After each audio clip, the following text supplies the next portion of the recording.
Ótimo, estamos online, então, mais uma vez aqui na página da ETEC Sales Gomes, eu junto com o Lucas Fernandes, nosso convidado de hoje, do terceiro Emprega ETEC. Vamos lá, Lucas, só vou começar aqui, fazer o pessoal começar a visualizar nossa live, para a gente dar o start. Assim que começar a aparecer os primeiros boa tardes aqui, a gente já vai interagindo, já começaram a aparecer algumas pessoas aqui, já temos alguns visualizando, vou mandar no grupo de alunos e professores lá a live para o pessoal visualizar também, e aí a gente manda ver na terceira Emprega ETEC. Já temos aqui alguns alunos chegando, quem for chegando aí, for dando um boa tarde para nós, só para a gente saber que turma que já está chegando, ou se também às vezes não é aluno, se é ex-aluno, enfim, vamos tentando achar o pessoal aqui, só estou tentando compartilhar o link com eles. Estamos online. Olha lá, chegou ali o seu Paulo Silva mandando boa tarde, mandei no grupo de professores. Vamos esperar só alguns segundinhos do pessoal chegar. Quem puder aí, o Paulo, o pessoal que for chegando, curtindo, compartilhando para nós a live, para a gente atingir um número legal de pessoas, que hoje é um tema muito interessante. Um tema, a professora Juliana, nossa professora de administração, chegou aí para assistir conosco, compartilhar também a nossa live. Boa tarde, professora Juliana. Vou só tentar aqui, mais um. Aqui eu mandei o link para o pessoal. E aí a gente já toca o barco aí, tá? O terceiro Emprega ETEC. Mas seu Lucas. Estamos hoje com o Lucas Fernandes aqui. O pessoal foi lá, a live foi. Então, a gente já pode começar. A live vai ser inicialmente aqui conosco. Eu vou fazer uma apresentaçãozinha, passar para o Lucas Fernandes. Essa live vai estar disponível agora no Facebook e também vai estar disponível depois no YouTube, na página da ETEC. A gente já começou, o pessoal começou a receber a live aí, já aumentamos o número de participantes. O pessoal que puder começar a assistir aí, começar a compartilhar, para a gente atingir um número legal de pessoas, que é um tema bem interessante aí, sobre mercado de trabalho, processo seletivo, como enfrentá-los, é o tema que vai ser trabalhado. A última anotação e já começo. Então, vamos começando aqui. Uma boa tarde aí para todo mundo. Boa tarde, Lucas. Muito obrigado aí pela presença, né, nesse nosso dia de hoje, o nosso terceiro Emprega ETEC. Hoje é o segundo dia que nós programamos aqui para trazer uma palestra aos nossos alunos. Tá? O Emprega ETEC, ele é um evento da empregabilidade, ele é um evento que é trabalhado em nossa escola para fortalecer um marco do programa de estágios e aprendizes que nós temos. Nós temos parcerias aí com várias agências de integração, uma delas é a Nube, que é uma grande parceira nossa nessa luta diária pela oferta de vagas de emprego. Temos estagiários e aprendizes rodando com a Nube hoje em dia. A nossa terceira edição, infelizmente não pudemos fazê-la presencialmente, mas a tecnologia nos possibilitou aí que ela fosse de maneira virtual, e vai ser bem interessante. A gente vai compartilhar esse material para todos os nossos alunos, e como é um tema de interesse aí geral, acho que também o pessoal que puder assistir e presenciar vai ser bem bacana também, mercado de trabalho e processo seletivo. O Lucas, ele vai se apresentar. O Lucas, ele é da Nube, como eu disse, uma parceira nossa aí da ETEC. Acho que ele trouxe um material bem bacana. Eu acho que agradeço quem puder ir chegando aí, dando e ajudando a gente a compartilhar essa live para a gente atingir o máximo de visualizações possíveis. Certo? Então, Lucas, uma boa tarde. Muito obrigado aí. Maria Aparecida apareceu também. Boa tarde, Maria. E aí o Lucas vai se apresentar e conversar com vocês aí um pouquinho. Vamos lá, Lucas. Bom, tá ótimo. Obrigado, Jefferson, pela apresentação e também pelo convite. Agradeço a ETEC. E boa tarde, pessoal. Boa tarde a todos e todas. Todo mundo muito bem-vindo e bem-vinda a esse nosso encontro de hoje. E hoje a gente vai falar de um tema que eu considero particularmente importante. Nós vamos falar sobre o mercado de trabalho e processo seletivo. Mas antes da gente começar, de fato, Jefferson, deixa eu só confirmar, a apresentação tá indo para o pessoal? Porque eu acho que a tela tá nós dois ainda, né? Ou não? Ainda não. Você já quer que eu já lance já a tela? Eu já lanço. Por Pode favor, vamos lançar? começar. Então, Claro, vamos lá. começamos aí, vou mentir. Começando. Ótimo, vamos lá. Turma, antes de começar sobre o assunto de hoje, por que a gente está falando desse tema? Vocês devem ter percebido as mudanças radicais e rápidas que nós estamos passando no mercado de trabalho. Vocês devem ter conhecido, infelizmente, pessoas que saíram do mercado de trabalho, mas também pessoas que entraram no mercado de trabalho numa nova função e pessoas que mudaram as suas funções nesse período da pandemia que nós estamos vivendo. Então, por que é importante a gente falar sobre o que o analista ou a analista de recrutamento e seleção esperam num processo seletivo? Eu trabalhei com recrutamento e seleção por muito tempo da minha vida e eu gostaria de hoje, turma, compartilhar com vocês algumas dicas que dizem respeito a o que a gente espera quando a gente está entrevistando um candidato? O que eu espero de um jovem que está entrando no mercado de trabalho? Como que eu consigo ter sucesso num processo seletivo? Principalmente agora que nós temos entrevistas em vídeo, entrevistas por competência, entrevistas que estão avaliando outros tipos de habilidade, né? É importante que a gente, candidato, que está se candidatando a uma oportunidade de emprego, preste atenção também em como que está o mercado de trabalho, o que está acontecendo. A pergunta que eu faço é: você está procurando emprego no momento? Você está trabalhando no momento? Ou você não está trabalhando e nem está procurando emprego? Quando é que a gente começa a ser empregado ou desempregado na vida? Já pararam para pensar sobre isso? Bom, a gente vai falar um pouco sobre o mercado de trabalho e eu quero apresentar algumas dicas importantes e pontuais, tá? Estamos começando agora por volta de 4h10 da tarde e a gente vai juntos até mais ou menos umas 5 horas, tá? Esse é o nosso cronograma. Então, conto muito com a participação de vocês, com a atenção de vocês, com o entusiasmo de vocês. E ao final também nós teremos um espaço para dúvidas, então fiquem à vontade para mandar as dúvidas de vocês para a gente trocar algumas boas ideias, tá bom? No fim desse nosso encontro. Bom, vamos lá, gente. Eu gostaria de começar me apresentando e apresentando de onde eu venho oficialmente, né? Eu trabalho no NUB, que é o Núcleo Brasileiro de Estágios, né? É o maior agente de integração privado do programa de programas de estágio e aprendizagem. E por que a gente está fazendo esse encontro hoje? Claro, é para falar sobre mercado de trabalho, mas nós temos o segundo objetivo que é tão importante quanto. Convido todos e todas a se cadastrarem no site do NUB, que é o www.nub.com.br. Lá no site do NUB, para vocês terem uma ideia, né, nós trabalhamos com aproximadamente mais de 10 mil empresas que são nossas clientes. Essas empresas, elas procuram por estagiários e estagiárias, né, tem as vagas abertas, e é por intermédio do NUB que nós fazemos o encaminhamento do futuro estagiário para essas vagas.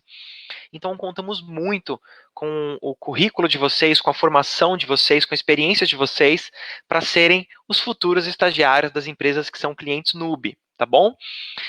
Então, entrem no site do NUB, façam o cadastro de vocês, busquem pelas vagas, que muito em breve a gente vai se ver nas empresas e a gente dando treinamento para vocês. Tudo bem? Bom, e eu gostaria de me apresentar formalmente. Meu nome é Lucas, sou analista de treinamento e desenvolvimento de pessoas lá no NUB. Sou psicólogo de formação, sou especialista em educação para o pensar e também tecnólogo em recursos humanos. E eu trabalho com workshops, palestras, treinamento e desenvolvimento há aproximadamente 12 anos. Então eu espero poder contribuir com a formação de vocês e com a carreira de vocês hoje. E a gente segue o nosso combinado. Dúvidas, comentários, só coloquem no chat e vamos tentar atingir o objetivo e fazer sentido para vocês nesse nosso encontro de hoje. Tudo bem? Bom, para a gente começar, vamos falar um pouquinho sobre o mercado de trabalho no Brasil. Sempre quando a gente fala sobre mercado de trabalho, principalmente quando a gente pensa nesse momento que estamos vivendo, vem uma palavrinha à cabeça, né, que é a palavrinha crise, recessão, desemprego. Vamos pensar sobre isso então e vamos falar sobre algumas realidades no nosso mercado de trabalho, tá? Que eu imagino que todos vocês devem ouvir isso quando ligam o jornal e é muito fácil ter acesso a essas informações, mesmo quando a gente não quer. Olha só, gente. Bom, primeiro, hoje no Brasil nós temos uma taxa de desemprego de aproximadamente 13,6%. O que isso quer dizer? Mais ou menos 12,9 milhões de pessoas estão desempregadas. Isso segundo o IBGE, que é o Instituto Brasileiro de Geografia e Estatística, tá? Esses dados são da PNAD, que é a Pesquisa Nacional de Amostra Domiciliar. Todos os meses o IBGE divulga esses dados para saber como estão as coisas, se a gente está, se as pessoas, nós temos um número de pessoas empregadas, desempregadas, pessoas que já pararam de procurar emprego, né? E olha só, nesse momento de crise, eu imagino que vocês já devem ter conhecido pessoas que, por conta da expectativa de falta de emprego no mercado de trabalho, por exemplo, nossa, eu fui desligado, fui desligada, estou procurando emprego faz 2 meses, 3 meses, 4 meses e não encontro. Então são literalmente pessoas que, olha, depois que acabar essa pandemia ou ano que vem eu volto a procurar emprego, porque agora eu não vou procurar. De acordo com o IBGE, essas pessoas que procuram emprego e não encontram, né, elas são consideradas as pessoas desalentadas. Né? Basicamente, as pessoas que estão fora do mercado de trabalho são desempregados, as pessoas que procuram emprego e não encontram são desempregados, e as pessoas que já pararam de procurar emprego são consideradas como pessoas desalentadas. Né? Esse é o termo que o IBGE usa. Mas por que eu estou falando disso? E por que é importante a gente saber disso? Porque sempre que nós pensamos no dado do desemprego, eu quero que vocês pensem com vocês nesse momento. Vocês são pessoas que estão trabalhando, talvez procurando mudar de área, ou não, estão muito felizes na empresa onde estão, ou não, ou estão fora do mercado de trabalho, estão procurando por uma vaga, ou talvez entrem no quadro de pessoas que já não procuram mais emprego. E a pergunta que eu gostaria de fazer para vocês. Vamos supor, eu tenho 16 anos. Até então, estou estudando e nunca precisei e nunca fui atrás de emprego. Gente, quando é que a gente começa a ser desempregado? Já pararam para pensar nisso? Quando que a gente passa de estudante para desempregado ou para empregado? Né? Esse momento da nossa vida que todos vocês estão vivendo ou já viveram é um momento muito delicado, porque essa nossa entrada no mercado de trabalho, na maior parte das vezes, acaba sendo não da forma como a gente planejou. Geralmente, muitos jovens no Brasil vão começar pela informalidade, com empregos mais operacionais, não sabem muito bem que área estão indo, para depois entrar formalmente no mercado de trabalho. Por que eu gostaria de falar com vocês sobre programas de estágio e aprendizagem? Porque essas são as duas maiores portas de entrada no mercado de trabalho formal. Eu vou apresentar para vocês hoje algumas dicas de como a gente entrar por essas portas formais, tá bom? Mas agora, voltando para o nosso contexto aqui, se a gente somar esses 12,9 milhões de pessoas que estão desempregadas de acordo com o IBGE, mais 5,7 milhões de pessoas no Brasil que são desalentadas, ou seja, já pararam de procurar emprego, mais as pessoas que não fazem parte do mercado de trabalho, então, por exemplo, pessoas que não têm idade, pessoas que já se aposentaram, a gente tem uma população de aproximadamente 90,5 milhões de pessoas que estão fora do mercado de trabalho. E o mais interessante de tudo isso é que o número de pessoas fora do mercado de trabalho, né, é maior do que o número de pessoas que estão dentro do mercado de trabalho. Ou seja, tem mais pessoas no Brasil que não trabalham ou que estão fora do mercado de trabalho formal, né, do que, de fato, as pessoas que estão lá trabalhando, que são 84,4 milhões. E olha só, outro dado que eu queria trazer para vocês.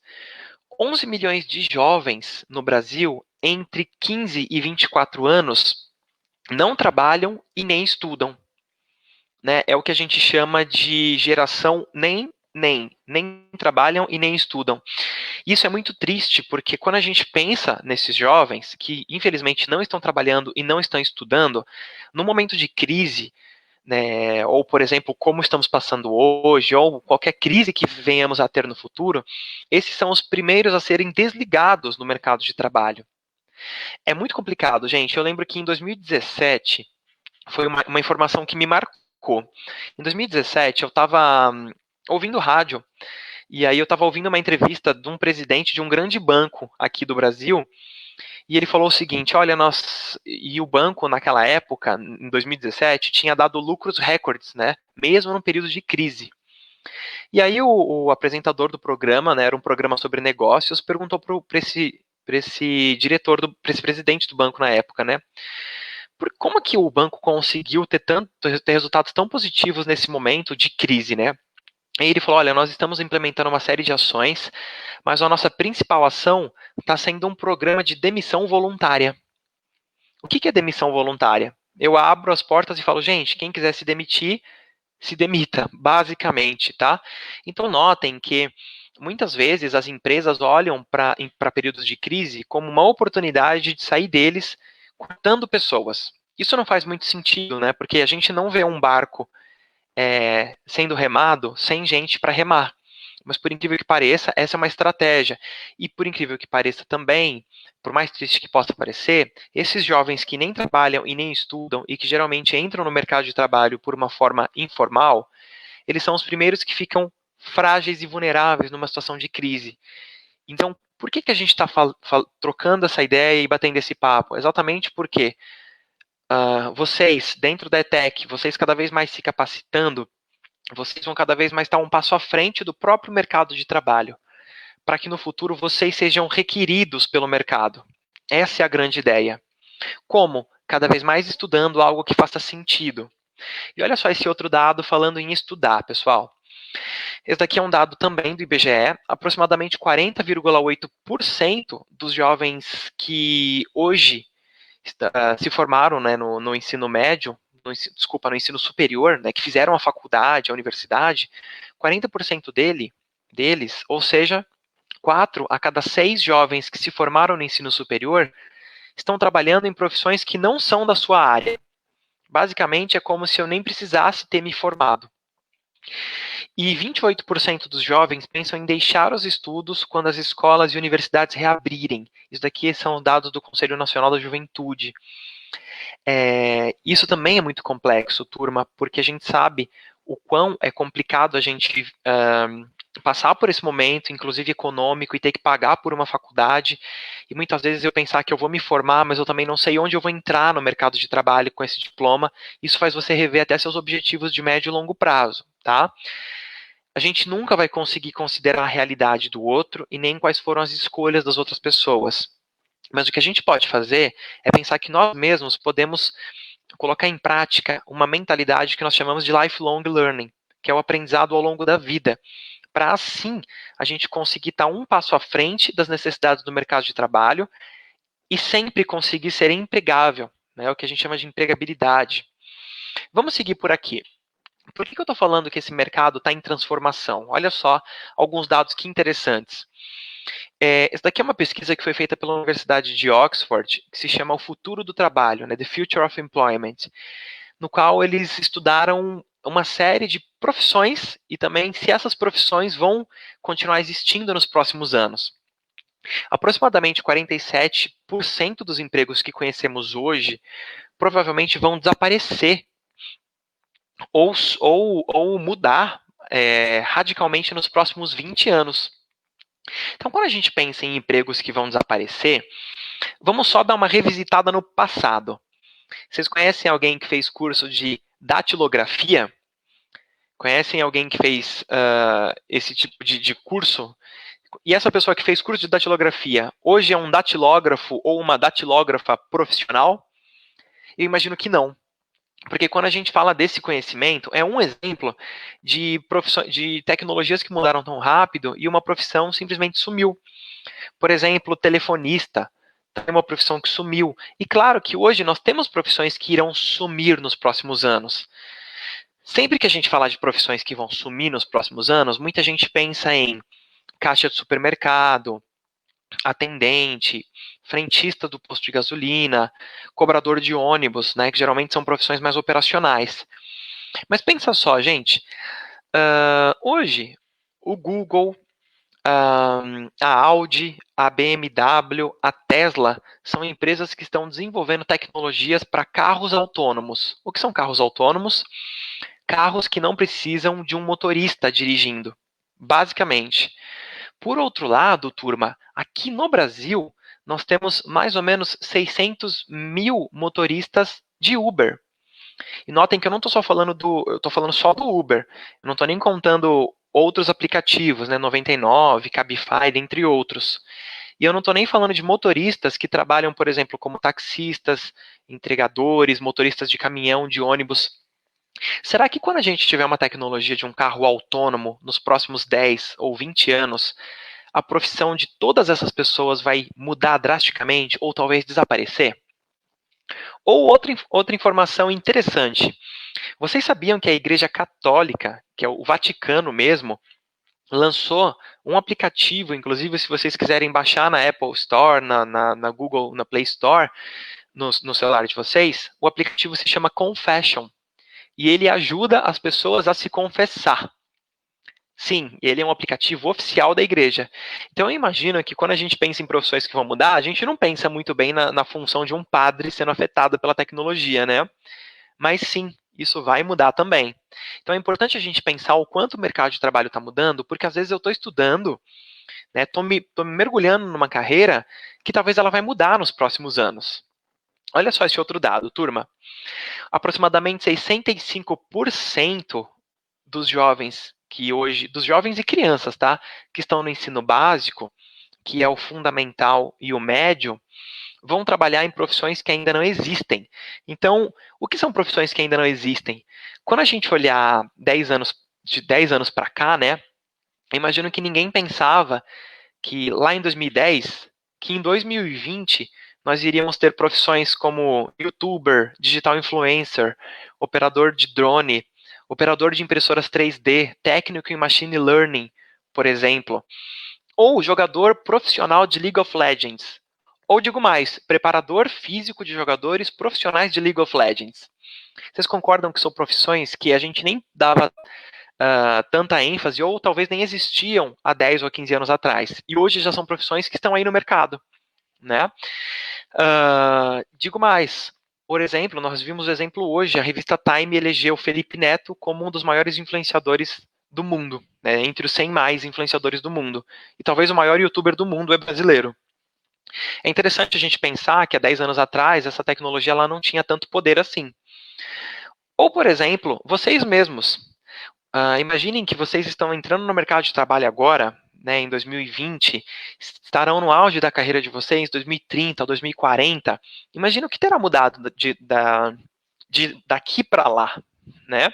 Outro ponto importante que eu queria ressaltar, turma, aproximadamente 50% dos profissionais hoje podem ser substituídos por uma automação ou por um sistema de inteligência artificial. Quando eu digo isso, nós estamos falando basicamente de tecnologias que já existem e que podem literalmente substituir 50% das funções que existem hoje. Isso são dados do Instituto McKinsey. Eles fazem um levantamento muito interessante sobre o futuro do trabalho também. Mas, claro, precisa de muito investimento para isso acontecer. E, por outro lado, muitas profissões, ao mesmo tempo em que vão desaparecendo, outras vão aparecendo e outras vão mudando. Olha só, hoje, para a gente mexer na nossa conta no banco, você quer saber seu saldo, alguma coisa do tipo, basta você ter um smartphone e você vê no aplicativo do banco, certo? Antes disso, as pessoas procuravam as informações da conta no Internet Banking, que era no site do banco. Antes disso, as pessoas procuravam as informações da conta no caixa eletrônico. Você ia até o banco e entrava no caixa eletrônico. E antes do caixa eletrônico era tudo presencial. Você ia até o caixa e uma pessoa te atendia e você falava, eu quero saber meu saldo. E a pessoa ia lá atrás e pegava um papel com o seu saldo bancário. É assim que funcionava. Em 1983, chegou aqui no Brasil o primeiro caixa eletrônico. E foi uma super novidade, né? As pessoas falavam, nossa, agora vamos falar com robô na hora de ser atendido no banco, né? Agora vai mudar tudo. mudou tudo mesmo, as pessoas não sabiam nem como lidar com caixa eletrônico, né? Ok, hoje a gente está mais do que acostumado a usar o caixa eletrônico, a internet, os aplicativos, e mesmo assim, tem pessoas atendendo fisicamente lá no banco. Se você for lá no banco, tem pessoas atendendo. O que isso quer dizer? Que essas funções, mesmo que antigas e já existindo há muito tempo, elas vão continuar existindo e vão se adaptando às novas tecnologias. Então pensem nisso. Pensem para vocês como nós, profissionais, conseguimos se adaptar, tá bom? E aí agora a gente tem que pensar o seguinte também. O que motiva a nossa escolha na hora de escolher uma carreira? Né? Acho que todos vocês, na hora de escolher o curso que vocês estão fazendo hoje, já devem ter pensado bastante sobre o porquê desse curso. Geralmente tem alguns fatores que nos influenciam. Por exemplo, a cultura da organização, os valores dessa organização. Tanto é que tem muitas empresas que fazem uma fase do processo seletivo que a gente chama de mais ou menos match cultural, que é o seguinte: eu não quero saber só as suas competências e suas habilidades. Eu quero saber se você compartilha dos meus valores que é a empresa. Né? Por exemplo, igualdade, diversidade, por exemplo, respeito aos animais, respeito ao ambiente, respeito às pessoas. Quais são os seus valores e quais são os valores da empresa? Outro ponto, a possibilidade de crescimento. Onde você está entrando? Qual é o seu objetivo? É só manter as contas do hoje? Ou eu estou pensando maior nos próximos 10, 15 anos também, dentro dessa mesma empresa? Outro ponto, será que eu consigo pagar as minhas contas? Porque por mais que a empresa seja incrível, muito legal, tenho chance de crescer, mas eu não consigo me manter hoje com o valor que eu recebo, no curto prazo você vai acabar se desmotivando. Outro ponto, conhecimentos e habilidades necessárias. É muito importante que você saiba o que é necessário para se candidatar numa vaga, para que se você passar, né, e se você for para uma entrevista, você mostre que tem as competências necessárias e as habilidades também, para que na área de trabalho, já aprovado, já aprovada, vocês consigam se destacar. Né, porque a gente às vezes se candidata nas vagas sem nem saber o que é, e chega no processo seletivo, obviamente a gente não vai passar, porque a gente não tem aquele perfil. Outro ponto, pensar no local e horário. Só que eu gostaria de ressaltar um ponto importantíssimo. Hoje nós estamos falando de local, de trabalho, mas muitas empresas estão migrando seus modelos de trabalho do trabalho presencial para o trabalho remoto, né, o que a gente chama de home office. Então muitas empresas agora estão trabalhando remotamente. Então eu já conheço muitas pessoas que estão se candidatando a vagas de outros estados. Então, por exemplo, estamos aqui no estado de São Paulo, de Minas, do Rio de Janeiro, me candidatando numa vaga do Rio Grande do Sul, de Manaus, Maranhão, porque eu vou trabalhar aqui, mas para uma empresa de lá, remotamente. Isso também é muito importante, porque temos que ver que essa mudança é real e as empresas estão cada vez mais implementando isso. E isso pode abrir portas para a gente também. Bom, vamos lá. Antes de a gente falar de estágio e aprendizagem, que eu vou falar em seguida, né? Vamos falar sobre, de fato, onde encontrar essas vagas de estágio e aprendizagem? Primeiro, as redes sociais elas podem ser muito úteis na hora de encontrar alguma vaga, principalmente uma rede muito interessante que se chama LinkedIn, que eu acho que talvez vocês já devem ter conhecido. Então, no LinkedIn a gente consegue seguir as empresas, ver se elas têm vagas abertas, a gente consegue ter contato com as pessoas que trabalham nas empresas, ver mais ou menos que curso elas fazem, qual o perfil delas, para a gente se adequar cada vez mais. Outro ponto, agentes de integração. Por exemplo, o próprio Nube, né? Como eu já falei, é o maior agente de integração privado do Brasil. Lá no site do Nube nós temos diversas vagas abertas para mais de 10 mil empresas. Outro ponto, canais próprios das empresas. Por exemplo, sempre que você entra no site de uma organização, você vai lá na parte de baixo do site, tem uma parte escrito Trabalhe Conosco. Às vezes as vagas abertas já estão divulgadas lá, ou às vezes tem um espaço para você deixar seu currículo e preencher um cadastro. Faça isso, porque também é uma oportunidade. Outro ponto, um networking. Networking seria estabelecimento de relações, né, voltadas ao trabalho. No Brasil, nós temos uma cultura da indicação, né, que é uma cultura interessante, que é o seguinte: eu tenho uma pessoa muito boa, eu gostaria de indicar para trabalhar na minha empresa. E a pessoa que tem a vaga aberta, ela vai aceitar a minha indicação porque confia em mim. Então é bom a gente estabelecer um bom networking, uma boa rede de contatos, mostrar para as pessoas nossas capacidades, nossas habilidades, mostrar os projetos que nós fazemos parte, tá bom? E por fim, agências de consultorias, agências de emprego, consultorias de recursos humanos. Vamos falar sobre o processo seletivo então, de fato? Nós estamos agora 4h32, nós estamos na reta final. Vamos falar sobre algumas dicas de processo seletivo e por que é importante pensar que ele mudou, né? Primeira dica, turma, pesquise e informe-se sobre a empresa. Então vamos lá, pense nos principais concorrentes, na área de atuação da empresa, no crescimento e nos projetos da empresa nos últimos anos, notícias e artigos, o que sai na mídia, o que sai nas redes sociais. Por que é importante a gente pesquisar sobre a empresa? Vamos lá. Então imagina que eu estou entrevistando você, e aí eu falo o seguinte, bom, por que você gostaria de trabalhar na nossa empresa? Essa é uma pergunta muito comum no processo seletivo. E aí você vai responder, porque eu estou precisando muito, eu quero muito trabalhar, estou precisando muito.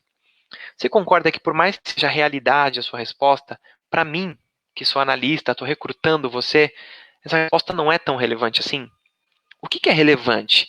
Se você falasse para mim o seguinte, olha, Lucas, eu quero trabalhar aqui na empresa, porque essa é uma empresa que para a minha carreira vai fazer todo sentido, porque faz parte de um projeto maior, porque ganhou tal e tal prêmio ano passado, porque desenvolve tal e tal projeto, desenvolveu tal e tal tecnologia que eu acho muito interessante, inclusive faz parte do que eu estou estudando.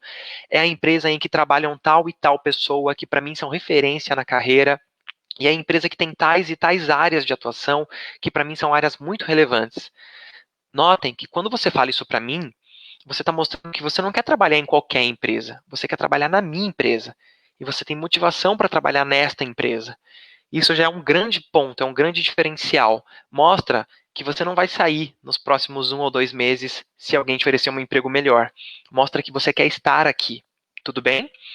A dica número 2, turma, é trace um plano. Por que traçar um plano? Notem que a empresa, ela não tem que estar, a vaga que você se candidatou no processo seletivo, você está lá na entrevista, essa empresa que você está procurando, ela não tem que estar presente só no hoje para você pagar as suas contas. Ela tem que estar presente no amanhã e no depois. Como a gente vai traçar um plano? Bom, essa empresa vai me ajudar a pagar tal curso na faculdade, vai me ajudar a aprender tal coisa. Dentro dessa empresa eu quero me desenvolver para tal e tal cargo. Dentro dessa empresa eu quero aprender tal e tal conteúdo. Sabe por quê? Provavelmente vocês vão ter que responder aquela pergunta: onde você quer estar daqui 5 anos ou daqui 3 anos? Onde você se vê profissionalmente, né? E aí algumas pessoas dizem o seguinte: daqui 5 anos eu quero ser dono da empresa. Uma expectativa muito alta, quando não atendida, gera frustração e te desmotiva. Por outro lado, uma expectativa muito baixa, por exemplo, daqui a 5 anos eu não sei não, o que aparecer aí eu tô de boa, o que aparecer eu tô aberto. Isso também não gera desafio, não gera estímulo. Então, o que eu espero quando eu pergunto onde você gostaria de estar daqui a 5 anos, falando profissionalmente? Se você me falar o seguinte, olha, gostaria de estar cursando, por exemplo, o meu mestrado ou o último ano da faculdade, no qual eu vou estar desenvolvendo tal e tal conhecimento relacionado à minha área de atuação, que vai ser analista tal e tal aqui dentro da empresa, e quero fazer parte de tal e tal projeto e tal frente aqui dentro dessa empresa. Quando você diz isso, você está falando para mim que não só eu só que estou selecionando, você também está selecionando a empresa e eu fui aprovado para você, basicamente. A minha empresa está aprovada no seu crivo. É uma relação de parceria e de confiança. Outro dado importante é, atualize-se, dica 3. Como atualizar-se? Gente, boa parte das empresas hoje, elas não estão avaliando somente o nosso conhecimento técnico. Por exemplo, se eu faço química, se eu faço nutrição, segurança no trabalho, administração, recursos humanos, eu não quero só saber o seu conhecimento técnico, até porque o conhecimento técnico você tem, vocês têm. Vocês são profissionais que estão se capacitando para isso. E uma máxima na área de recursos humanos é a seguinte: o conhecimento técnico eu consigo ensinar. Agora, caráter, empatia e competências eu não consigo ensinar. Então, pensar exatamente nesse conhecimento de mundo, nessa visão geral, aprender a lidar com diversidade, aprender a lidar com pessoas, e mais do que isso, atualize-se de assuntos que não necessariamente tenham a ver com a sua área. Então, por exemplo, eu faço nutrição, mas eu também posso aprender um pouco sobre recursos humanos, um pouco sobre engenharia, um pouco sobre segurança no trabalho, um pouco sobre tecnologia da informação, porque lá no processo seletivo vai acontecer da gente conversar sobre outros assuntos. E eu quero saber o quanto você é uma pessoa que tem uma postura de curiosidade e iniciativa frente ao mundo, ou você é uma pessoa só passiva que responde ao que recebe. Tudo bem? Então, se atualizar sempre vai ser um diferencial e procure diversas fontes. Outra dica importante é faça um bom marketing pessoal. O que é marketing pessoal, né? Quando a gente fala de marketing pessoal, muitas pessoas pensam que é falar sobre você. Mas não é só isso. Marketing pessoal tem a ver com a forma como você mostra não só o que você considera de você, mas o que você é de verdade. O marketing pessoal está muito mais ligado às nossas ações, a forma como a gente se comunica, a forma como a gente ouve o outro, do que o quanto eu falo das coisas boas que eu faço. Fazer um bom marketing pessoal não é ser arrogante e ficar falando o quanto você é bom ou boa em algo, mas é sim mostrar para as pessoas o quanto você é bom ou boa em algo. Geralmente nas entrevistas a gente é convidado a falar sobre um ponto positivo e um ponto negativo, né? Aquela velha pergunta, né? E as pessoas sempre falam, fala um ponto negativo seu, algo que você gostaria de melhorar, um ponto frágil, né? O que você considera? E as pessoas falam o seguinte, geralmente, um ponto negativo meu, eu sou muito ansioso. Ou eu sou muito perfeccionista. Gente, por mais que a gente possa considerar esses defeitos, mas esses defeitos eles já são genéricos demais e muitas pessoas falam, né? Por mais que seja o seu mesmo, mas ele não diz muito. A dica é, seja sincero, seja sincera. Fale exatamente o que você considera realmente um ponto negativo seu. E junto com sua resposta, o mais importante é traga também a solução. Vou dar um exemplo. Bom, um ponto negativo meu, eu considero que eu sou uma pessoa muito tímida, eu não sei me comunicar bem com as pessoas, gosto mais de ouvir do que falar, então às vezes eu não me expresso muito bem, esse é um ponto negativo. Mas eu já me inscrevi num curso de oratória, estou tentando conversar com pessoas, estou vendo vários vídeos e aprendendo um pouco mais sobre como me expressar, como me articular, e tenho prestado muita atenção nesse ponto. O que isso quer dizer? Olha só que interessante. Quer dizer que, sim, eu tenho defeitos, assim como todo mundo tem. Né? Quando eu pergunto numa entrevista qual é o seu ponto negativo, não é para você falar nenhum, sou perfeito. Não é isso. A ideia é, você conhece seus próprios defeitos? Você sabe quais são suas limitações? E mais do que isso, o que você tem feito para ser cada vez mais, para se superar cada vez mais frente a essas limitações? Você presta atenção nisso? Você tomou uma atitude frente a esses defeitos? Ou não? Você se acomodou com esses defeitos? Faz sentido para vocês quando a gente fala disso e o que isso tem a ver com bom marketing pessoal?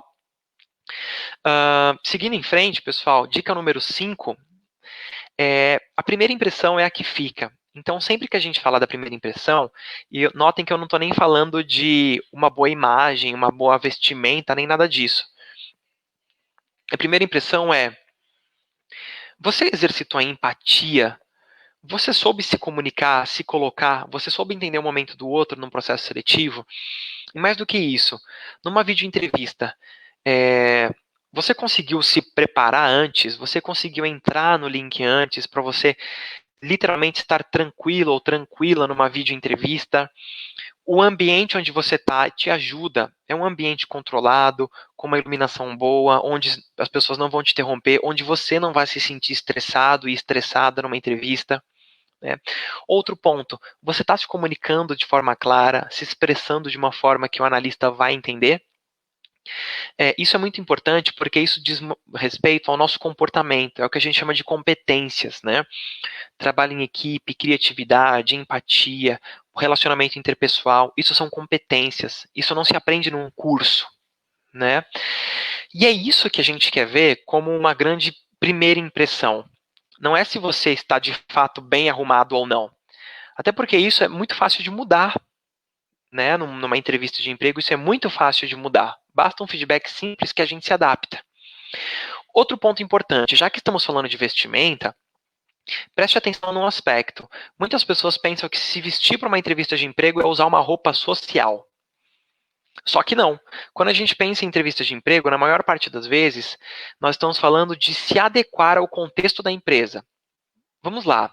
Então imaginem que eu vou fazer entrevista, eu sou um aluno de direito, e eu vou fazer entrevista para um estágio num escritório de direito, né, num escritório de advogados. Vocês concordam que, de fato, eu tenho que ir com uma roupa social formal completa? Porque isso mostra que eu estou adequado à cultura daquele ambiente e mostra ali, de fato, a mensagem que eu quero passar, de formalidade, de integridade, de seriedade. Agora, imagina que eu sou um aluno de publicidade e propaganda e eu estou fazendo entrevista para uma agência de comunicação super descolada, super desconstruída, com valores super diferentes, e eu apareço lá com terno e gravata, achando que estou vestido para uma entrevista. O que vai acontecer? Se eu estou fazendo a entrevista, se eu sou analista, logo de cara eu vejo que o candidato que está de terno e gravata numa entrevista para essa vaga, ele não pesquisou antes, ele não conheceu a empresa, ele não conhece nossa cultura, e aí sim vai ser muito mais difícil se adaptar.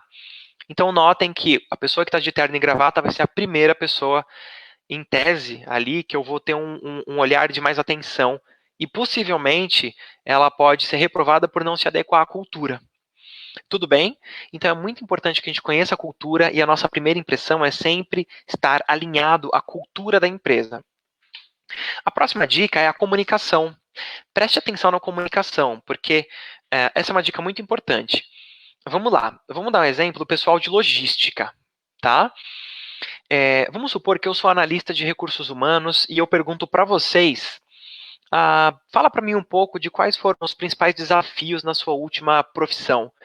E aí você me fala sobre como você teve que aprender e coordenar um processo de cabotagem, né? Notem que cabotagem é um termo muito específico. Por mais que seja comum na área da logística, né, nos modais e tudo mais, para quem não é da área, acaba sendo um termo técnico, é um termo de nicho. E eu, como analista de recursos humanos, não sou dessa área da logística e não conheço o termo cabotagem. Então, quando você fala isso para mim isso não quer dizer muita coisa. E aí eu já me distancio da entrevista. Quando eu pergunto para você sobre os desafios, eu quero saber sobre aspectos do seu comportamento frente aos desafios. Como você fez para superá-los, tá? Agora, essa parte da cabotagem, esses termos técnicos, você vai guardar para falar com o gestor da área, que vai ser a segunda fase da entrevista, quando você vai conhecer seu futuro chefe ou a chefe, tá bom? Então é muito importante pensar nisso. A comunicação num processo seletivo, menos é mais. Eu quero dizer, quanto mais objetiva, mais clara e assertiva, melhor. Não se enganem e não caiam naquele mito de que na entrevista de emprego eu tenho que falar super complexo e usar palavras super rebuscadas. Porque muitas vezes as palavras super rebuscadas afastam as pessoas e te distanciam da cultura da empresa. Tá bom? Então procure termos abrangentes que contemplem a todos e seja assertivo e principalmente seja empático e empática, né? A comunicação é uma forma de mostrar que, olha, eu estou interessado, estou aqui porque eu quero aprender, conte comigo. Essa é a mensagem. Próxima dica é a número 7. Essa seria, deixa eu só ver uma coisa, turma. Essa seria a penúltima dica. Interaja. Por que interagir?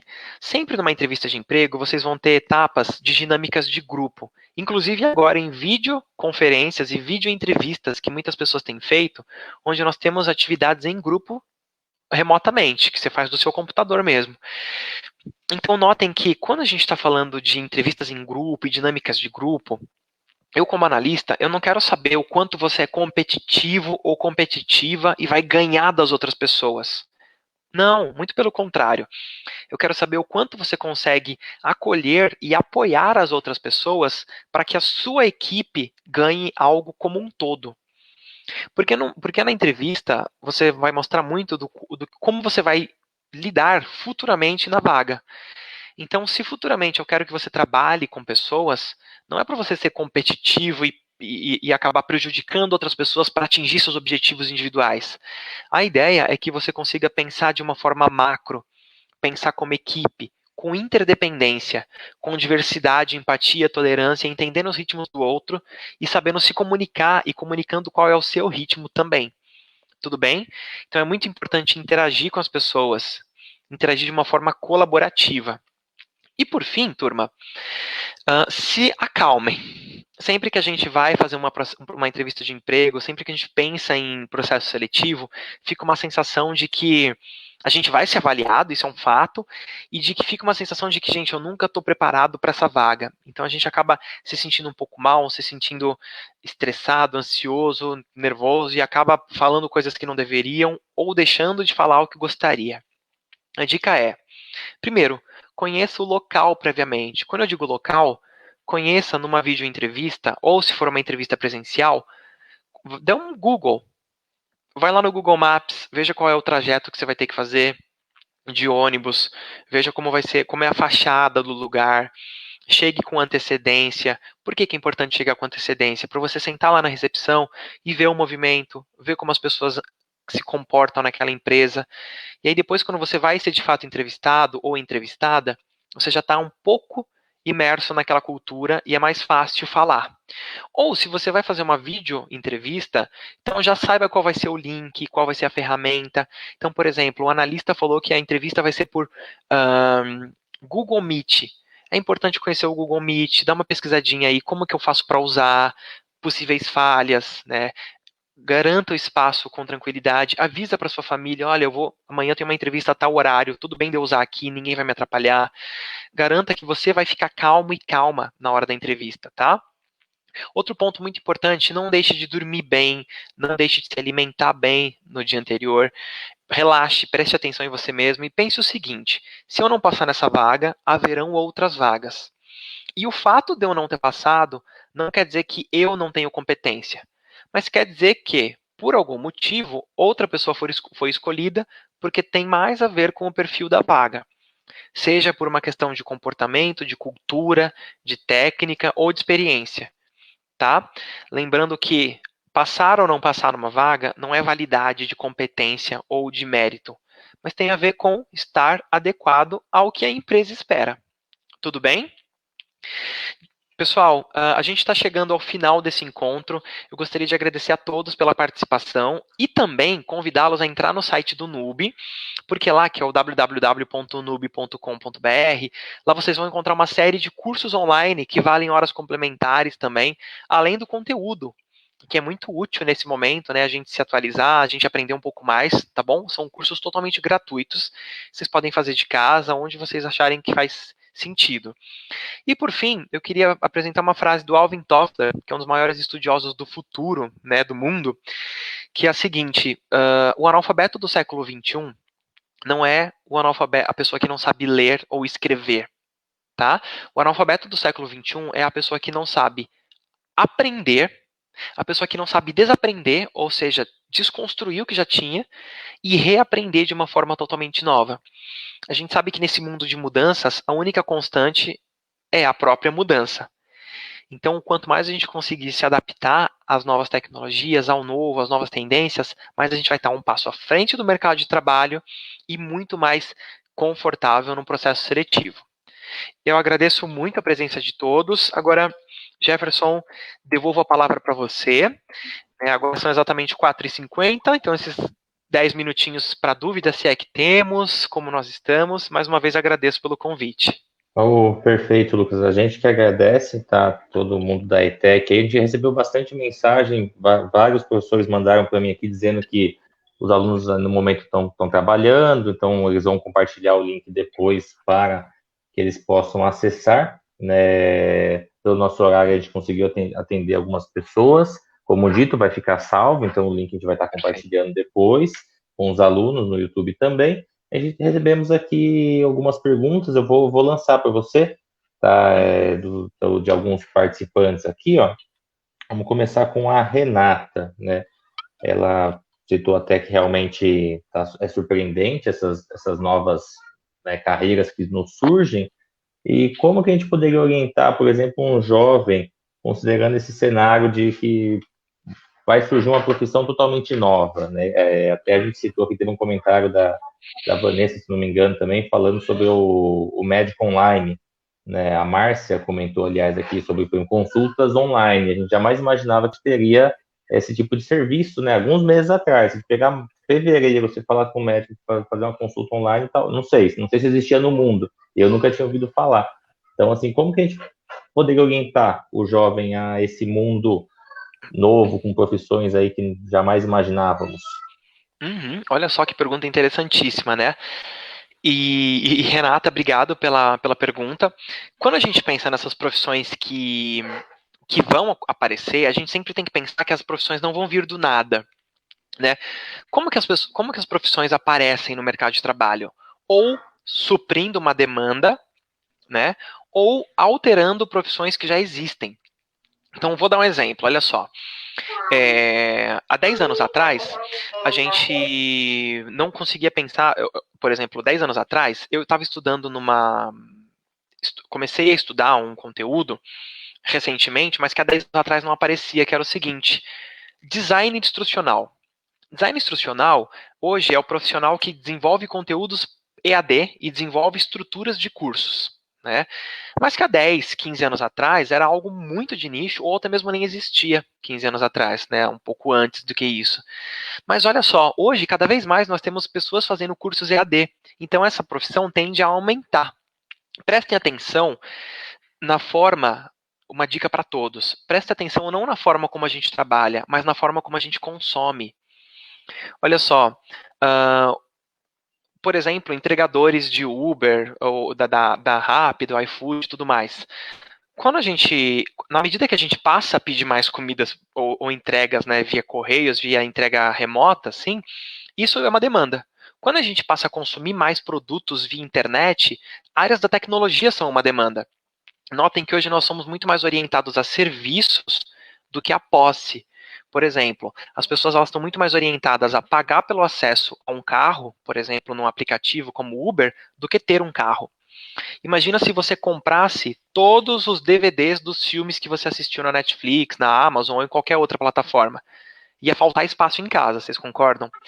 Então notem que hoje a gente está muito mais voltado a pagar pelo acesso a algo do que pela posse de algo. Então, quanto mais a gente saber que as pessoas elas estão procurando por experiências, mais a gente consegue ser profissionais que atendem essas demandas. Olha só, hoje todos nós estamos nas redes sociais, concordam? E se eu falar para vocês que lembrem quando vocês entraram no Facebook pela primeira vez? Talvez em 2011, 12, 13, por aí. Vamos pensar no Facebook em 2009. Ele não existia. Né? O Facebook em 2009 ele não existia. Já em 2016, ou seja, 7 ou 6 anos depois dele ter sido criado, o Facebook influenciou diretamente na eleição do presidente dos Estados Unidos, que é a maior nação do mundo, até, né, economicamente. Então notem como as coisas acontecem rápido. E hoje, principalmente com essa pandemia, vocês já devem ter visto vendedores que estavam trabalhando em lojas, agora eles viraram influencers.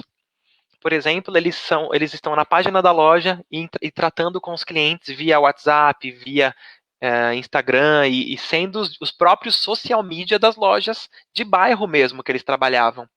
Então, prestem atenção na forma como a gente consome, porque as demandas vão vir daí. Tudo bem? E assim, a tecnologia sempre vai ser um diferencial. Então, trabalhar só um adendo, né, para essa pergunta.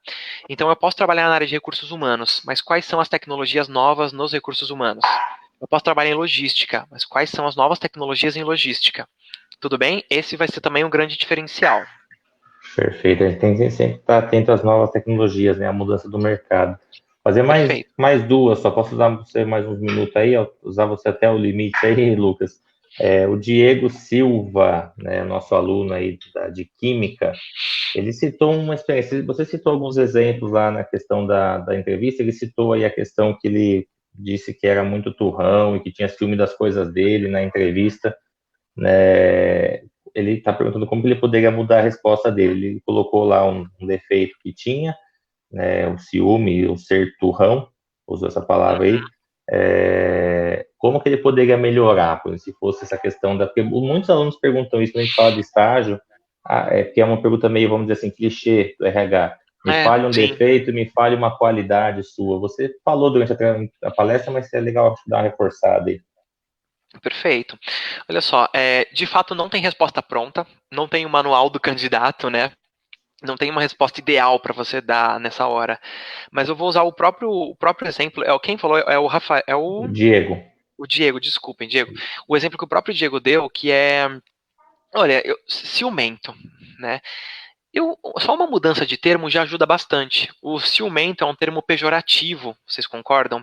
Quando a gente fala ciumento, eu sou muito apegado, eu sou muito intransigente com as minhas coisas, isso é um termo pejorativo. Agora, se eu falar o seguinte, olha, eu tenho bastante apreço pelas minhas ideias e pelas minhas coisas. Então, em alguns momentos, eu tenho uma certa dificuldade de me desapegar do que eu construí. Isso é um defeito muito comum, que muitas pessoas têm. E não há problema em ter. A dica é: o que você está fazendo por isso, Diego? Olha, mas eu já estou aprendendo, eu comecei a compartilhar muitas coisas, eu comecei a compartilhar muitas ideias, inclusive eu já estou me desapegando de muitas coisas. Como que eu estou trabalhando com esse meu defeito? Porque notem que você tem que ver o seu defeito como algo que tem que ser mudado. A gente não tem que se acostumar e falar, bom, eu sou turrão mesmo, sou ciumento, eu nasci assim, eu cresci assim, é assim que eu sou. Quando a gente fala isso, a gente já está assumindo que a gente não está disposto a mudar e aprender. Então, notem, identifique seu defeito, pense na melhor forma como falar esse defeito de uma forma não tão pejorativa, mas que sim, ainda continua sendo um ponto frágil nas suas competências, e mais do que isso, como que eu posso melhorar esse defeito, tá bom? Bom, espero ter ajudado. Se ficou dúvida Perfeito. ainda, estou à disposição. Perfeito. Tanto é que no âmbito privado, né, no âmbito da empresa, aí, a gente não tem nada nosso, né? A gente tem essa mania realmente de essa é minha caneta, esse é meu lápis, eu não empresto minha caneta. Só que é tudo corporativo, né? Então, realmente, acho que a gente não pode ser tão apegado. A gente tem a utilização do termo apreço que você falou é bem, bem interessante, né? Ela já acho que elimina essa ideia de que pô, eu ter apreço por esse item que eu utilizo no meu trabalho é diferente do que, ó, é meu e ninguém pega, né? Uhum, Então, traz exato. um ambiente diferente, mas bacana. E para encerrar, Que bom. então, Lucas, a última pergunta aqui, que essa aí é a Ana Maria Custódio, nossa professora, Legal. ela quer saber sobre voluntariado. O pessoal pergunta bastante também a questão se o quanto é interessante a gente mencionar a questão do fazer o voluntariado aí no processo seletivo. Perfeito. E eu diria mais, não só no processo seletivo voluntariado, né? E obrigado, professora Ana Maria, por lembrar esse ponto que é muito importante. O voluntariado ele tem que estar um passo atrás, já no seu currículo. Você pode colocar suas atividades voluntárias antes mesmo da entrevista. Por quê? Olha só, qual que é a importância do voluntariado, gente? Você pensa, mas voluntariado não é curso, né? Ele não é minha formação acadêmica. Hoje, tem muitas empresas, inclusive muitas empresas na área de tecnologia e as que estão mais desconstruídas nos processos, elas já não estão querendo saber exatamente que curso você fez, mas quais competências você aprendeu ao longo das suas experiências.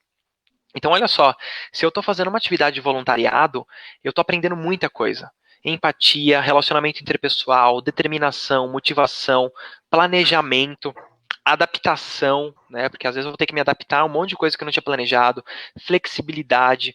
Então, quando eu falo dos voluntariados que eu fiz, pode ser um voluntário na área social, um voluntário com a questão animal, um voluntariado com população em situação de rua, seja lá qual for, né, a sua atividade voluntária, isso mostra principalmente empatia, colaboração e a sua capacidade de se adaptar ao novo.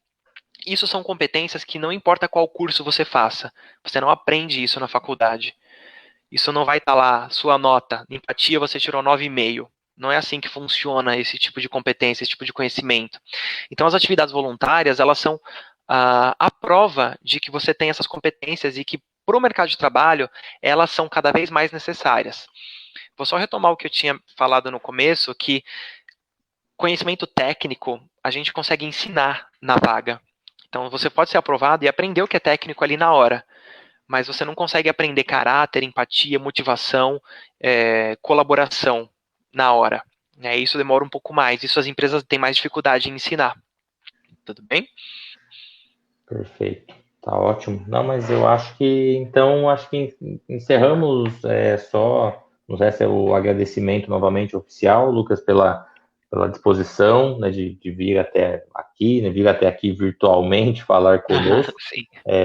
Foi de grande valia, o pessoal mandando os parabéns aí, vários mandando pela sua palestra, muito esclarecedor. Acho que é um ponto, igual a gente citou, a gente conversando anteriormente, de grande importância e relevância, porque nós temos muitos alunos aí buscando o mercado de trabalho, muitos que nunca participaram de um processo, então não tem nem ideia do que vão encontrar lá, uma entrevista, um envio de um currículo. Então, assim, a gente trabalha desde o, né, como são vários cursos técnicos, aí, a gente tem uma gama muito grande de jovens que não tem ideia nenhuma de como funciona. Você deu as dicas aí, as formas de procurar. As agências de integração são parceiras da ETEC, então são ali um ponto onde o aluno pode ir atrás e confiar, né, no trabalho, CIE ontem, NUB hoje, e a Superestágio, a Smart Estágio, todas nós temos parcerias aí, né, e a ETEC, ela certifica o trabalho de vocês, que é muito bem feito.